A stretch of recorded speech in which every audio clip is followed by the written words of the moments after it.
Going live. All right, we're live. Okay, you ready? Here we go.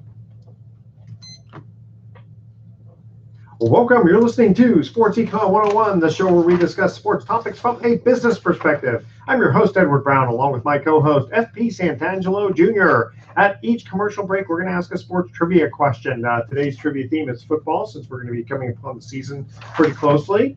And I got some hard ones here for you. Yeah, two hard ones and maybe an easy one. We'll see. All right, let's see. A couple things we're going to want to cover today. A small thing like Le'Veon Bell. I like saying that, Le'Veon Bell. He's got a couple of reasons why he sat out last season. Talk a little bit about Roger Goodell being asked to testify.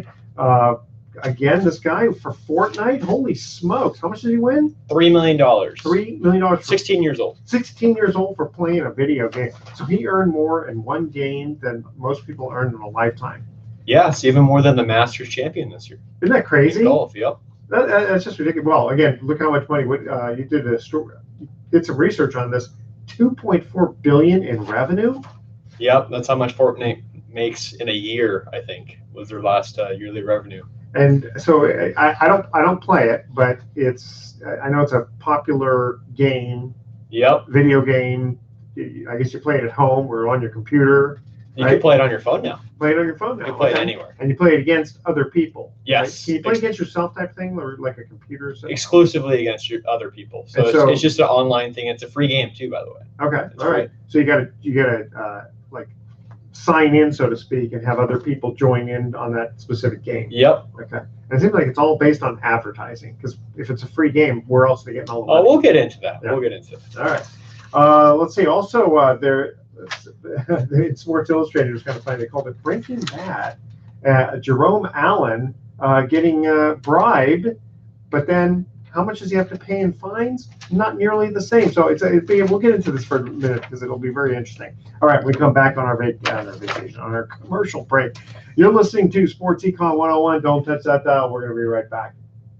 So I'm going on a mini vacation on Friday to Monday because my daughter's going to be going back to school pretty soon. So, cool. Hey, let's go to Palm Springs. I go, it's going to be 113 degrees. Yeah, it's probably not the most ideal place to go, but it's all good. Get your tan on.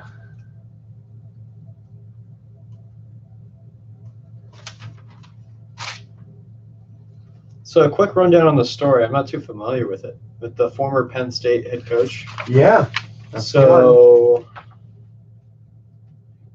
for the Celtics, right? Is that how we? That's right, because the guy lives in San Anselmo, the one who wrote the little letter to the editor, so to speak. Yeah. Just just right over here. So he paid money for his son to get in. And then the money that he had to pay was only $18,000.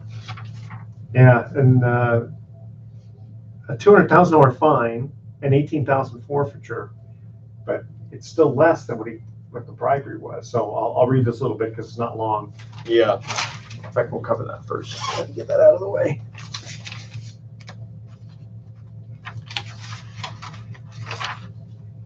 Also, I'd love to get into with the whole keeping up with the Joneses thing with it amongst professional athletes and players, with the whole showing up to camp and doing this. And how much that actually costs. Okay, absolutely. It costs a lot of money. Okay. Well, let's get rid of this one. This won't take us that long. Then we'll get right into that. That sounds good. All right. Welcome back to Sports Econ 101. Edward Brown here, along with FP Santangelo Jr. Let's see here. In Sports Illustrated, the July 29th issue, someone from our hometown here in California, the title was Breaking Bad. It says, so Jerome Allen says that he paid, let's try this again. So Jerome Allen says that he was paid more than $300,000 by Philip Esformez, and the judge orders Allen to pay $202,000 fine and $18,000 forfeiture. That's still $80,000 less than Allen admitted to taking, and he's had no loss of time from his $350,000 a year job with the Celtics. So it says there, sure, that'll teach him to respect the law. So what was he bribing for again? Well, it doesn't say here, but so was he trying to get somebody into a school or on the team? I wouldn't or? be surprised if it was that sort of. Okay, that makes sense. Yeah, I think they were trying to bribe somebody to play on the team at Penn State. He was trying to get his son on the team, in fact, right? Isn't that how the story goes? Yeah, I'm not too informed. I haven't seen it, but just the idea of it's almost like, okay, you rob a bank for $1 million, and the judge says, okay, we're going to fine you $400,000, and you have to give 300,000 of it back. You go, okay, so. And I assume no jail time here. It's like, does that mean crime does pay? Of course it does. It's sure. Well, it almost reminds me of the people doing all the steroids where they get caught, they get suspended, but if they hit an extra 25 home runs, they get a $100 million contract. So it also pays for that too. Yeah. Okay. And going on to you titled this part "Keeping Up with the Joneses." Oh yeah, keeping up with the Joneses. So NFL players reported to camp this week, and of course, when they do that, they like to get flashy and show up in different ways. You probably saw a couple of these. The big one was Jaguar star cornerback Jalen Ramsey arrived at camp in a Brinks armored truck with money in the back. With money in the back? With money in the back. How much? I don't know. It didn't say. Okay. It could have been fake money. I have a feeling it's fake money because, otherwise, what are you doing there? Like, just take the truck and run. Yeah, exactly. Anyways, so he did this because he's entering his final year of this $23.3 million contract, and he wants an extension. He wants to get signed. So he's basically showing up to the Jaguars training camp, pay me. And he had somebody at a bullhorn saying, pay this man. He is the best cornerback in the league. Nobody can get by him. He stops everyone. So what's your first reaction to that? It's a little over the top. It kind of shows up all the other players. It kind of it's all me, type of thing. Well, this is the same guy that went to every single team's quarterback and had something to say about them, negative or positive. And he's known to be very boisterous. And he's known as being an entertainer, as a lot of cornerbacks and wide receivers are. Yeah. Speaking of wide receivers, Antonio Brown, who is now a Raider, will be featured on Hard Knocks, floated into training camp on a hot air balloon because in Napa, where they're having the Raiders training camp, they're historically known to have a whole bunch of hot air balloons around there in the vineyard country. Yeah. So what's your thoughts on that one? Well, that one, again, it's just sort of a look at me type of thing, but it doesn't really necessarily represent something. Like, at least the Brinks truck represents, money. Yeah. And unless he's trying to say I'm above everybody else. Well, a lot of people are saying it's because Antonio Brown's full of hot air. Oh, there you go. Okay. So that one might have backfired, and I'm sure we'll see more and understand why when Hard Knocks premieres. Oh yeah. Another one is wide receiver for the Steelers. Eli Rogers reported at Steelers training camp in a semi-truck wearing a bright green construction uniform, overalls, and a hard hat because he came there to work and build something special. Now, see that? Okay. And did he specifically say that's the reason? Pretty much, yeah. Along those lines. I was going to say, because sometimes you have to explain specifically what's going on. Yeah. But at least something like, now that kind of shows something different, right? Yes. I'm here to work. Exactly. This is my job, and I'm here to work hard. Still pretty flashy, though. Still pretty flashy. It absolutely is, but that doesn't, to me, that if I'm a teammate, that doesn't really show me up. Yeah. I just kind of look and I laugh and I go, hey, that's a cute idea. Yeah, exactly. That's more for the boys to get you all riled up. Yeah. Okay. Kind of an opposite idea of what's going on here is veteran linebacker Sean Lee of the Cowboys lives in Santa Barbara. Now, stay with me here. Yeah, okay. California, just 30 minutes away from the Cowboys camp in Oxnard, California. But he flew all the way back to Dallas to get on the team charter to be with his team. So that way he could fly back to Oxnard, which is only 30 minutes away from his home. So he literally, the day before the charter left, spent 5 hours in the airport, went to Dallas to go hang out with his team for 2 hours on a plane and get shipped to Oxnard. So he had to pay a one-way flight. Exactly. Right. And staying all that time on the plane and for camaraderie. Pretty much. He said he was entering his 10th NFL season, and he said he's going to miss this someday. He's wants to be a role model for the other guys and show that it's important to be with your teammates. So that's kind of the different way to show up to training camp, I guess. But a lot of people thinking that's ridiculous because guess what? You're spending 2 hours with them realistically, and you're going to probably see them for the entire month. Yeah, it's just already that one little part about the plane. Because when they start playing, he'll be on the plane going wherever they're going to be. Yeah. So yeah, it's a little over the top. It's funny. It reminds me when I went to, no, it wasn't Vegas. It was Reno, and the Raiders were playing. I think it was San Diego in Oakland, and we live like within 30 minutes of the Oakland stadium. But we were in Reno, which is about 210 miles away, to do some gambling. And one of the guys I was with was a big gambler. And because he was a big enough gambler, the casino flew him down to the stadium to watch the Raider game in some press box, whatever, skybox or whatever, and then flew him all the way back to Reno so that we could fly home. So yeah, that's a little different than that guy, but yeah, it's kind of the same premise. But basically, I think it's very important here. This is Sports Econ 101. Something that a lot of normal people don't realize is how competitive athletes are. And I've experienced this with having a father that's a professional athlete. Now, he didn't have money to do any of this stuff, first and foremost. Didn't have any money to do this, but he'd tell me stories of teammates. He got paid pretty well, didn't he? In the 90s, you didn't get paid as well as guys now in baseball. Sure. Okay, go ahead. But anywho, some guys did, and guys such as Kevin Brown, Miguel Tejada, Jason Giambi, some of his close friends, they got paid. And what you do as an athlete, you're so competitive that you have to show each other up. And you do it in the little ways where it's almost keeping up with the Joneses. So you will get a new sports car. Okay, you just got a new sports car. It actually arrives to the stadium. You're showing everybody your sports car. Literally 2 days later, a better version of that sports car will show up, and it will be your teammates. Yeah. And then everyone's like, oh, he's got a better car than him now. And it just turns into this huge game inside the game type thing. Now, you do this with watches. You do this with necklaces. You do this with clothing. You do this with everything. But the funny thing is about that, everybody's got money.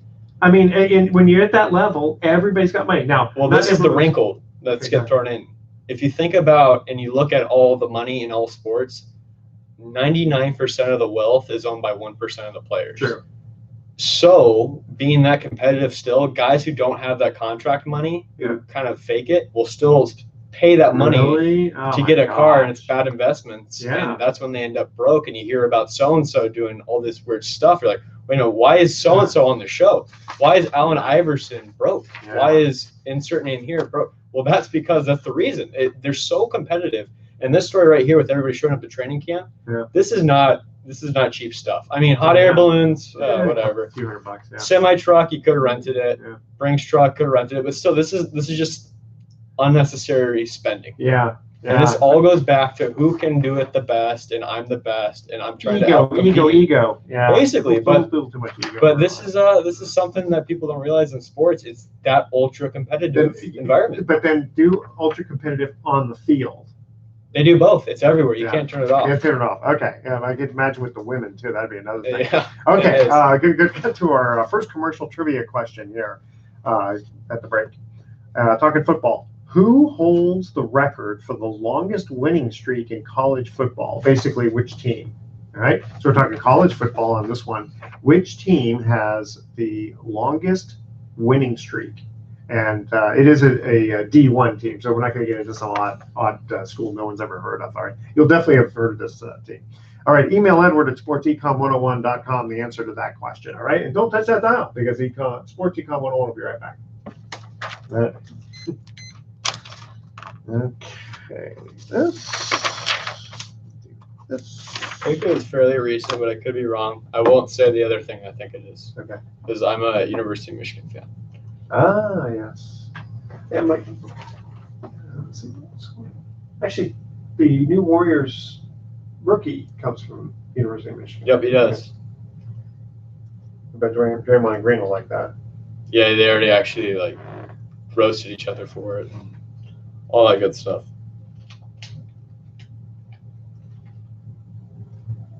Yeah, I could definitely. I wonder what guys do with girlfriends and wives with trying to show each other up. Well, I definitely. Yeah, it gets even worse. Trust me. Single guys, it gets crazy. Trust me. It's how many girls can I bring at the same game? Okay, but they're not stealing each other's girls, are they? No. It's nothing like that. It's more of how many girls can I get to come to the same game that I know. And how many girls can I put in the same section that I know? But that doesn't cost you that much. Well, you never know. Afterward, maybe, you know. Yeah, maybe afterward. But just things like that are crazy. It's the boys' club to the 100th degree. Trust me. I used to. You ever see the movie Wolf of Wall Street?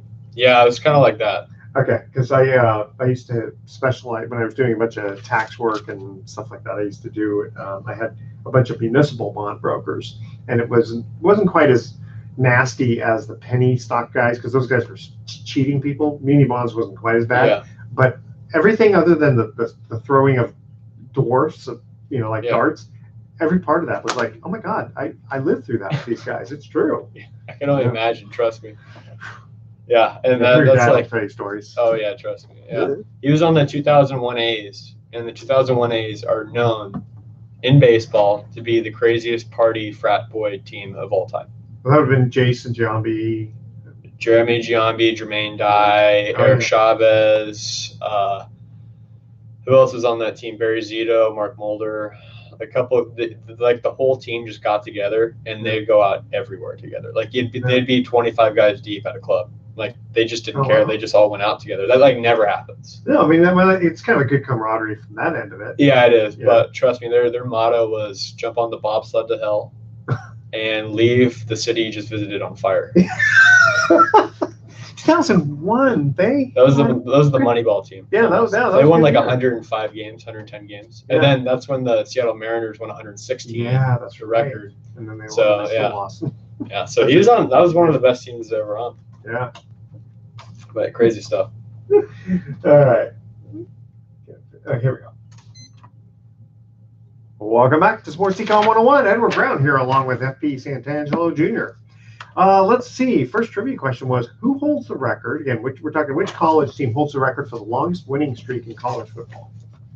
I wish it was the University of Miami because I love the University of Miami. I want to say it's the University of Michigan because that's my other team. Obviously, my family members went there. My grandma went to Michigan. My dad went to Miami. Okay. But I'll probably say Alabama. But you're in the same kind of realm. I don't want to say any other team, especially the team up north from Ohio. Not quite that far. Okay, Oklahoma Sooners. Oh, the Sooners. The Sooners, yeah. They won 47 consecutive games between 1953 and 1957. That's pretty good. I remember being a Nebraska fan, which was anti-Oklahoma during the 70s. In fact, they used to call it the 71 the greatest game ever played. But, of course, other games come up that were also the greatest game ever played. Yeah, they had some powerhouses. And now Oklahoma's on the comeback with Baker Mayfield, Kyler Murray. They're like really producing some guys down there. Yeah, definitely. Hey, let's still continue on with this Fortnite thing because this is kind of it's fascinating. Yeah, please don't turn off the dial. I know you're like, oh my God, my kids play this game. It's driving me nuts. I can't get them off the dang PlayStation. Trust me, this is interesting because you might want to invest some money into this. This is how important it is. I mean, it's there's certain things that come up that really change. I mean, I'm sure when the internet first came up, people are going, it'll never work. Mm-hmm. TV, same thing. Well, why do we need TV? We've got radio. So the 16-year-old kid from Pennsylvania, you got to think, okay, the kid wins $3 million. Mm-hmm. So probably parents going to put it in a trust fund or something like that. By the way, his name is Kyle Giersdorf, and he goes by Booga. Booga. All right, we like Booga. So you got to think that this is just a start, because now I got to think that companies are going to be looking to sponsor him for something. Oh, absolutely. So he was beating professional gamers, professional streamers. It was actually funny. So there's 200 final contestants in the super big Fortnite World Cup, as they called it. Okay. Each of them got paid $50,000 for being a finalist out of probably hundreds of thousands of kids that entered this tournament originally. Was it because originally 250 million registered players? Oh no, that's registered players, but how many people actually? I'd probably say 100,000 or so. Anywho, you still had to be really good in the 100,000. I'm sure. You had to be really, really good. Those kids got 200 finalists, $50,000. The average age is 16 years old. So imagine being a 16-year-old and you already have $50,000, and now you win this thing and you get $3 million. Now the other two finalists, or I should say that came in second and third place, was a 24-year-old named Harrison Chang. He won $1.8 million for second place, and then 16-year-old Shane Epic Whale, as his gamer tag name is, Cotton, took home $1.2 million. So these kids are getting paid lots of money. so much money that it's becoming an industry. And you see a lot of ex-NBA players such as Derek Fisher, who played for the Lakers, are investing all this money into video games. Juju Smith-Schuster, the wide receiver for Pittsburgh, he's with FaZe, which is a huge professional gaming circle, almost like a group or a team. And this is the new thing. You're going to invest into video games, and athletes are investing into it because the revenue is there. $2.4 billion doesn't happen on accident. No. And I want to explain to you how this revenue is made. So the game is for free. You could go download it on literally anything, your phone, PlayStation, probably your TV. I wonder how many downloads it's had. Probably it's been insane. It's going to be in the billion. Easily in the billions. And that was the draw, because it's a free game. How many games are free these days? Usually it's between $60 to $70 you have to dish out for these games. Oh yeah, usually if it's for PlayStation or for your PlayStation, for your computer or even your phone costs a couple dollars at least. Yeah. But when this game originally launched, it's free, and it still is free to this day. But what they get you is with the skins, you could customize your guy that you play with, and you kind of have like bragging rights. So like, I got this super rare skin, or I got the super rare dance, I got the super rare emoji, whatever. And kids are dishing out tons of money for this. Now, the skins are only like $1 or $2, but then you start collecting 50 of them, and it's $100. So now imagine you have all those millions of skins. You're talking about skin color? No, I'm talking about like a skin on an avatar that you put on. So for example, okay. So here's a skin that everybody can relate to. And the NFL had a partnership with Fortnite, and you can buy a skin of your favorite NFL player, and you could play with that guy in Fortnite. Boom. That's money. And if someone else happened to choose the same one, could you? Oh, you just look the same. You just look the same. Yeah, that's all it is. But they literally have almost like tens of thousands of skins now. It's ridiculous. And dances and what really works well in this business model too is that's for a limited time only. So you can never buy the NFL skin again. It only happened during the Super Bowl. So now you have bragging rights to your other friends. Like, oh, I had this. It's almost like sports memorabilia. It's like, I got this Mickey Mantle signed baseball. He's not run anymore. Like, this is going to be. But you can't use it. Well, and once you buy it though, you get to use it forever. Yeah, it's on your account forever. So it's almost like it's like bragging rights. It's almost like I get this signed baseball card. Yeah. That's like the new baseball card for kids. It's crazy. So anyways, getting back to all this.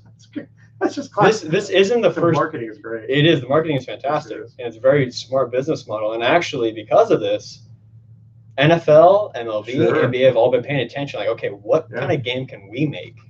Well, to integrate our sport, to integrate our sport, and to get money from these kids. Well, I mean, it used to be, Madden came out with the football. Madden, they have a similar system they're trying to work in, and it's franchise mode. MLB, Road to the Show, NBA 2K, it's like you make your own baller, and you pay money so that way you can get customized items, but it's you got to pay that initial $60 fee to get the game, and that's what turns off a lot of parents. Like, I'm not paying $60 for the new NBA 2K. It's the same as last year. But Fortnite's always been the same. It's all free.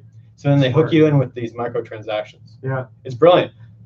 Getting back to the sports side of it, they dished out $30 million to all these winners, basically, across all their different competitions at this Fortnite World Cup. It's like a dent, basically, in the wall. $2.4 billion, sure. Not even a dent, even. Yeah. It's like chump change. And they get to promote it. So for me, here's my question to you. How does baseball, how does the NFL, and how does the NBA learn from this and market towards younger people? I mean, they've got to do, again, some kind of game, something on your phone, some kind of gamer. Like you said, I mean, you get to pick your favorite player, uniform, whatever, have a game specifically on it. See, the NFL tried to do something like this with the punt, pass, and kick competition, and try to get everybody grouped in and try to. Oh, you're talking about the kids to play. Yeah. So the thing is, okay, baseball is a team sport. So, I mean, I guess in theory, you could still, like when we were kids, someone was the pitcher and someone was the hitter. Yeah. It was just those two. And then some of these video game type of things. I mean, I guess in theory, you could do the same thing. Maybe a kid that throws the hardest at 15 years old and 16 years old, 17 years old in baseball. In the NBA, it's a kid that can jump the highest, maybe a guy that has the longest range, how many half-court shots they can make. There's all these competitions you can think of, but, like, how realistic is it and how, like, accessible it is? And that's why Fortnite has all these guys beat. It's because we all have phones, we all have TVs, we all have PlayStations, or all these kids do at least, but they don't have a bat. They don't have a ball. It costs too much money. Yeah, and that's why esports is really coming on hot. Well, it's mentioning that. So my son's friend was originally one of the founders, he and his dad, of Acorn. You ever heard of that? Basically, it's like you can take your spare change and invest it. Okay, and it's really good for kids and all that. But I mean, they had last time I checked, it was over 800,000 users, which is really good.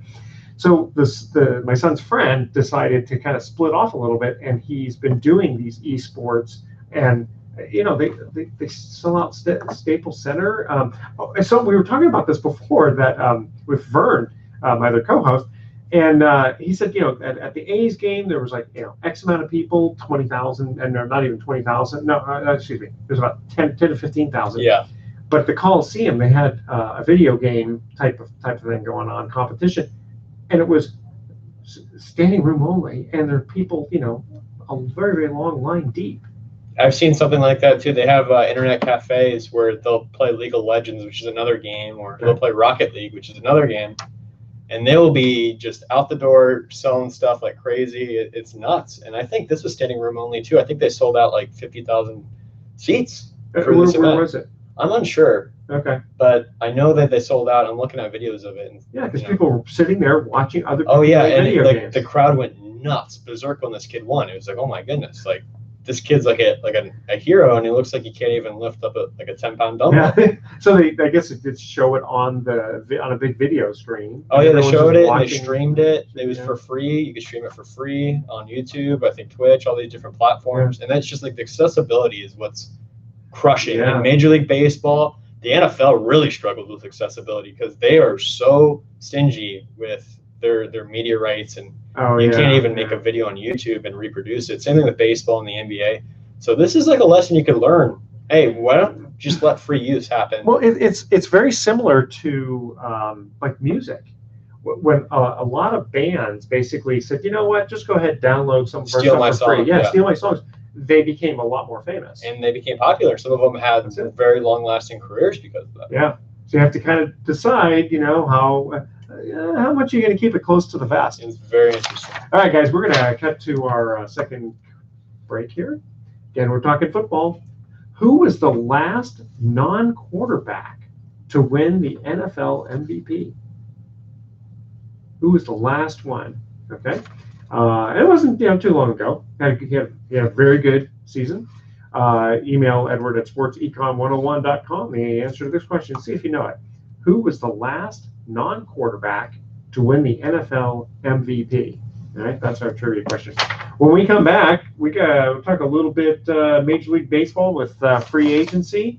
And FP, I know you've got a few other things you want to go. I want to talk also about Roger Goodell and the whole non-call from last year. But that's still a interesting situation. In fact, many people in Louisiana and New Orleans did not watch the Super Bowl. They watched a replay of when the Saints won the Super Bowl a few years earlier. Stay with us. Sports Econ 101. We'll be right back. So my daughter, she was going to Tulane, and she went to a couple of bars and goes, wait a minute. Saints, how are the Saints in the Super Bowl? And they go, we're not watching the current one. Oh yeah, I heard it's like you can't even say anything down there about it, or it turns into a bar fight. I'll bet. Yeah. I mean, I can imagine how frustrating that would. I mean, the reason I was happy for the Rams because I wanted to see Jared Goff because he's local. Yeah. But yeah, it was. I don't know. What if they find out that there's some money behind it? Remember the referee of NBA getting paid off? Oh, trust me, I remember it. Sacramento Kings. Oh, yeah. I was a Kings fan. And I still am a Kings fan. Ooh. What the hell?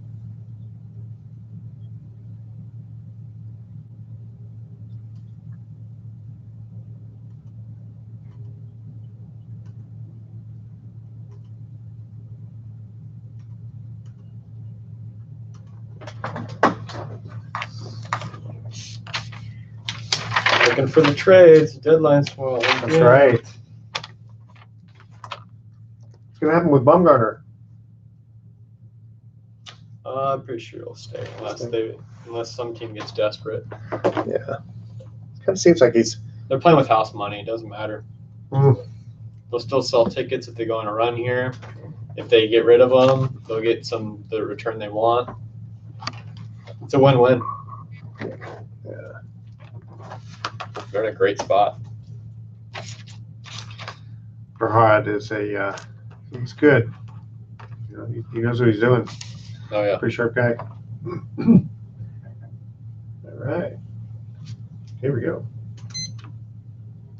Welcome back to Sports Econ 101. One more time, I'm Edward Brown, your host, along with FP Santangelo Jr. Second trivia question: Who was the last non-quarterback to win the NFL MVP?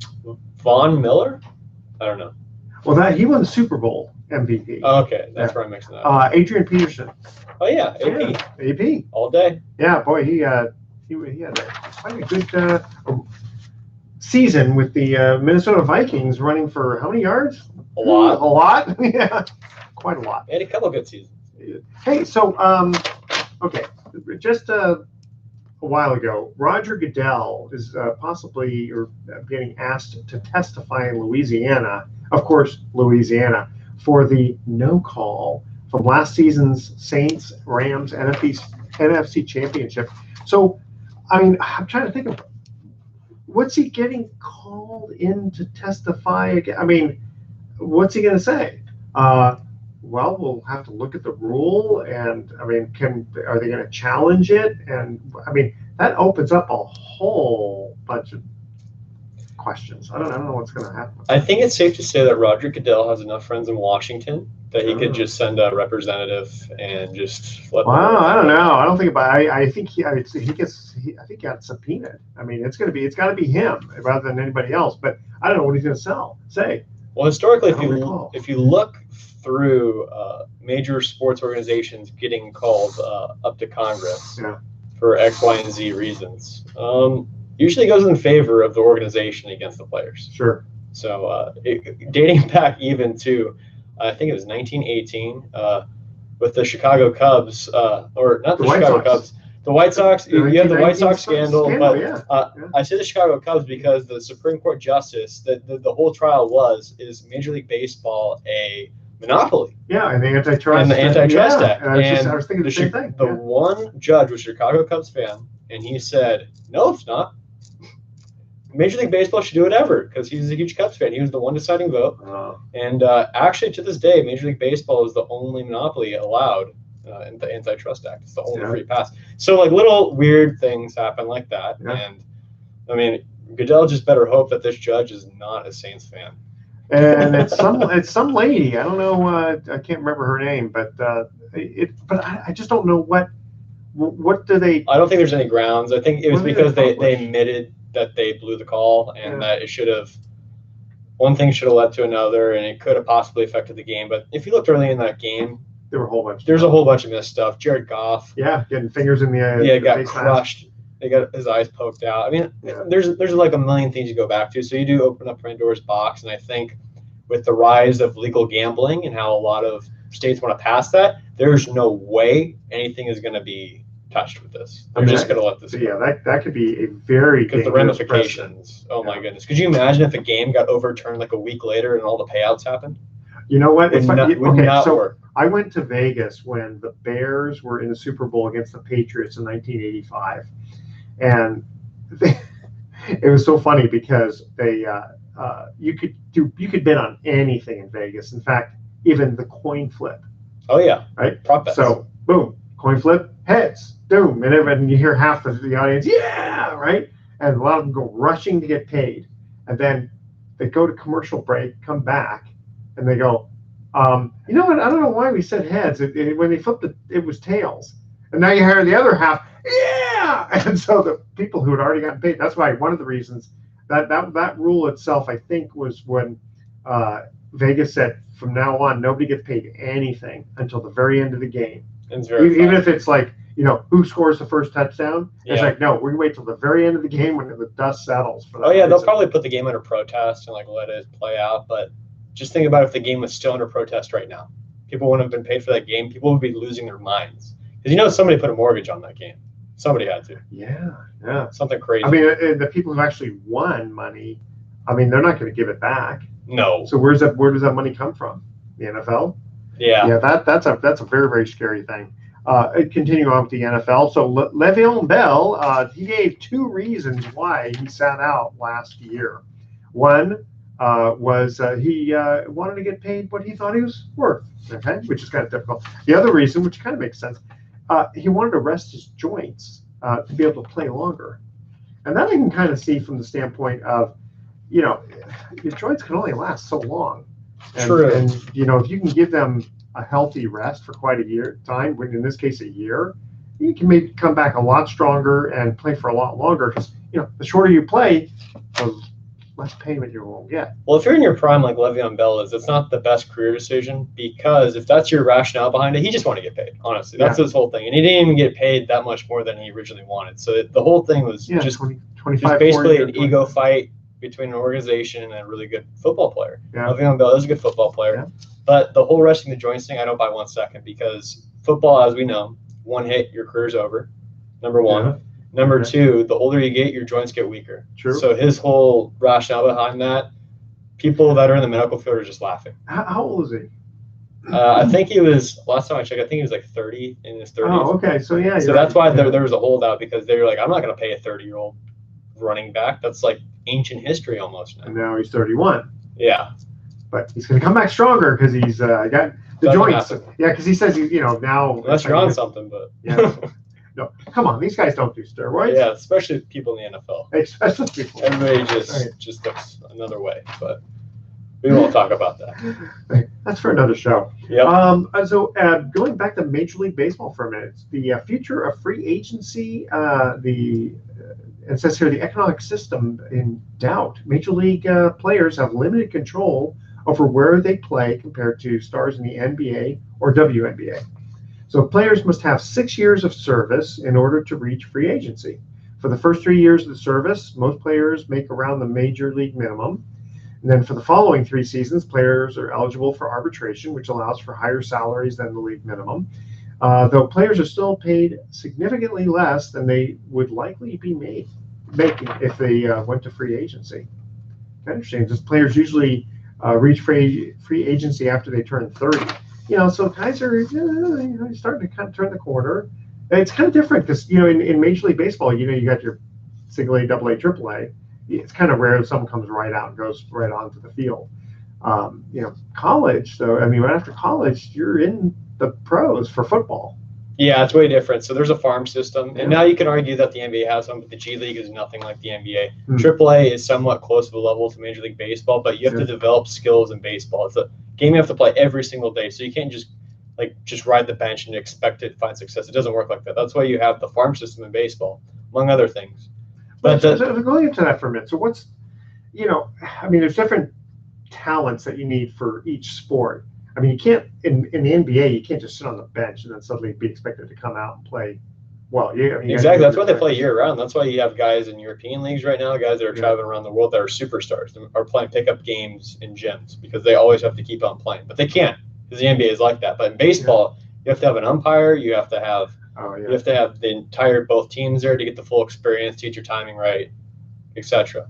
So that's why you have all these different minor leagues and you have different farm systems and all that good stuff. But with the collective bargaining agreement coming up in 2021, something's got to change dramatically because there's very little power within the players and more the owners. And there's even rumors of owners colluding so that way guys wouldn't get paid their true value, which is not okay. And now, to the average person listening right now, you're like, oh, so what if they only get 20 million compared to 30 million? Well, it does matter because imagine if somebody at your work was trying to take advantage of you and you're making your work probably $200 million a year because of your efforts, but you're only seeing a small return of that because they want to screw you over. That would make you upset, wouldn't it? And plus, on top of that, you're facing scrutiny every day being a professional athlete. Everything you do is under a microscope. Your family's underneath a microscope. You deal with crazy fans. You deal with et cetera, et cetera. So there's just a lot of different things that go on as a professional athlete that you don't consider, and you just think of them as studs with good-looking wives and money. That's not it. But Will Clark said he would play baseball for free because he loved the game so much. Yeah, a lot of those guys wish they could play for free, and they wish that the world was perfect like that. But unfortunately, when you have guys that are undervaluing you, and you go to these arbitration meetings where they're probably some of the nastiest things in the world. Because if you know what arbitration meetings are and what they do is they sit you down in a court. Say you are a player such as Joey Votto or Bryce Harper, and you're at your arbitration meeting and you're in the courtroom. The team that you love playing for, that you're trying to win a World Series for, that you wear every day and you represent, comes to the court against you and tells the court, listen, he sucks at this, he sucks at that, his numbers are low, he's digressing. I don't think we should pay him that much. And you're going, wait a minute, what the hell? You just said what about me? Yeah. Okay, I get it. Okay, you don't really care about me. You just care about what I do for your organization. So you're very being undervalued. The NBA would never dare to do that to anybody. The NFL tried to do it a little bit, telling their guys to stand up for the national anthem and that whole political mess. Oh, yeah. And you saw the revolt there. Yeah. You're like, you're going to tell me what to do? I mean, it's gotten to a point in the NBA now where they won't even call them owners. They're called governors.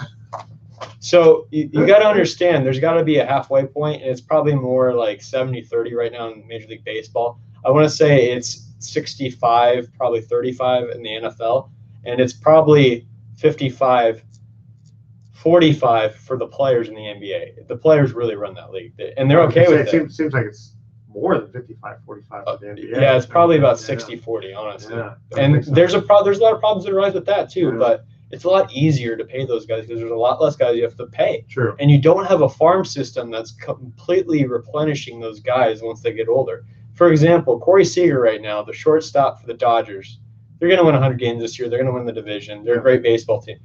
He has a guy underneath him in AAA in the Dodgers farm system named Gavin Lux, who's hitting like 30 home runs right now, hitting 340, is going to take his job. And he feels that heat coming on, and he wants to get paid his money because he's only going to play baseball for probably 7 to 10 years of his life.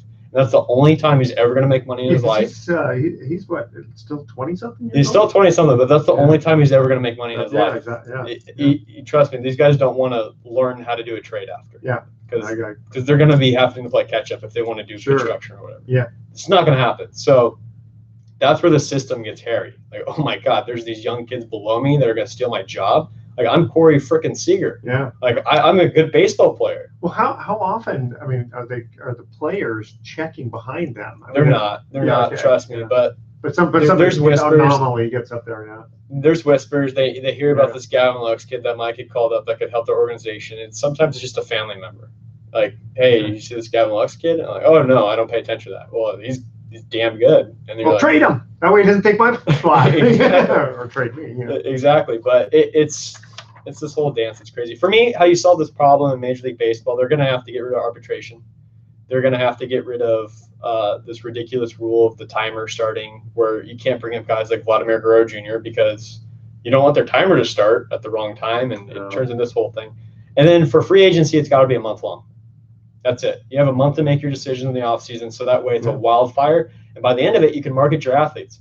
So we wouldn't have to wait for Bryce Harper this offseason and Manny Machado like 7 months before they signed, and they missed like a month of spring training. Yeah. No, it'd be a month after the season. They already signed, and you can market the new Philadelphia Phillies. I like that. Yeah, I like that because it's too many games being played, and like you said with the arbitration, what do you mean I'm not worth that much? You're going against me. It's like, come on, it's a huge middle finger. Dude. Yeah, basically, that's a good point. All right, the last trivia question: who has the most wins as a head coach in the NFL? Basically, which head coach has won the most games? Right, and you'll have heard of this head coach, obviously. You're listening to Sports Econ 101. We're going to be right back with some closing comments. It goes fast. It does. Anything you want to cover in the last? I think we're good. Okay. We don't really have a couple minutes anyway, so.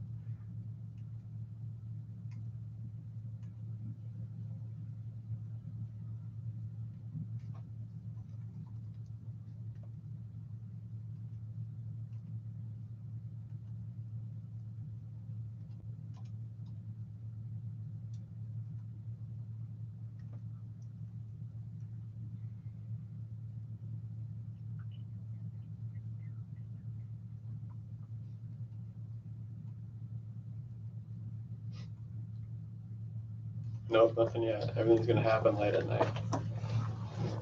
Okay. These silly GMs. I like the old days of just, you know what, you're worth what you're worth. And then next year, it's like, let's give you a bonus if you did well.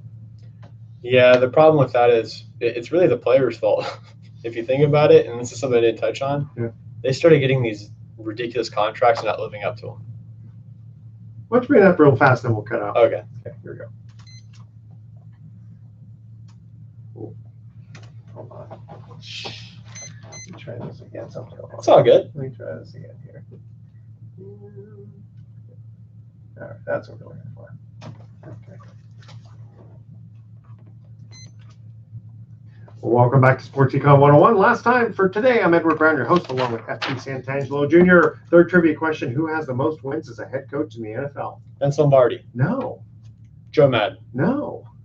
Bill Walsh. No. I'm just throwing out old names there. Don Shula. Okay. Don Shula, 347 from the Colts of 1963 to 69, then Dolphins 70 to 1995.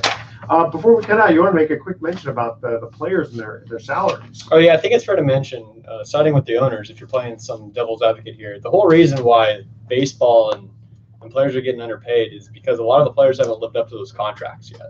So those Albert Pujols $200 million contracts, there's so much money to pay. The $350 million, or I think it was $300 million Giancarlo Stanton contract, not working out too well. The only one, if you look at it, and I'm saying one of the only ones that ever worked out, is Max Scherzer with the Washington Nationals. He got a 7-year deal, 200, I think it was $45 million, and he has been a Cy Young before 2 times. Yeah. He might win his 3rd one this year, and he's been 1 or 2 finishing every single season being the absolute most dominant pitcher. There you go. So he's earned it. Okay. Guys, we're going to cut, guys. It's just 2 of us today. Thoughts for the day. Age is no barrier. It's a limitation you put on your mind. You know who said that? Jackie Joyner Kersey. Okay. That's smart. And the only way to prove that you're a good sport is to lose, said Ernie Banks, who knew something about losing. That poor guy. What a class act, and yet he could just never be on a winning team. Well, and with that, we're going to say goodbye. So tune in next week to Sports Econ 101. We're going to be discussing sports topics from a business perspective and asking more sports trivia questions. Thanks for listening. On behalf of our team, I'm your host, Edward Brown. We'll see you next week. So long. All right. Cool. Whew. Another one in the can. Yep. Let's save this guy here. Everything going to Game BR? Fantastic. Good. And Greg Papa has been amazing with John Lund. They make my life a lot easier as previously before. So it's really cool. They're awesome. Yeah, if you want to find out when Mr. Papa be available, if you want to have him as a guest. Yeah, I could try. Sure. I know he's a busy dude. He actually doesn't even come in studio ever. He just does it from home. Oh, we got an ISDN line? Yeah, so I barely even see him. Oh. But I talk to him.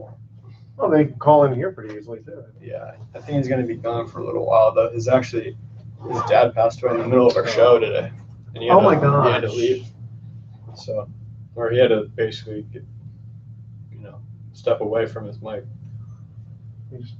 Welcome back to Sports Econ 101. Last time for today, I'm Edward Brown, your host. All right, I'll make sure I got that right. All right, I'm going to.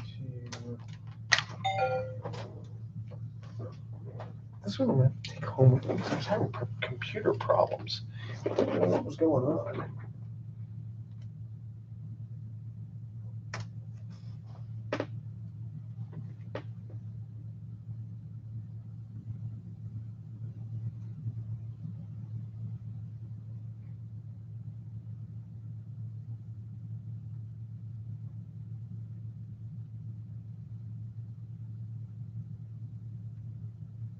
So I'm going to check this out to make sure that I got all 4 over here.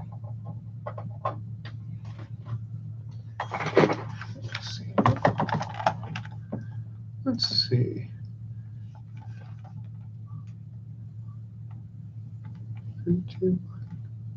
Yep. Okay. That works.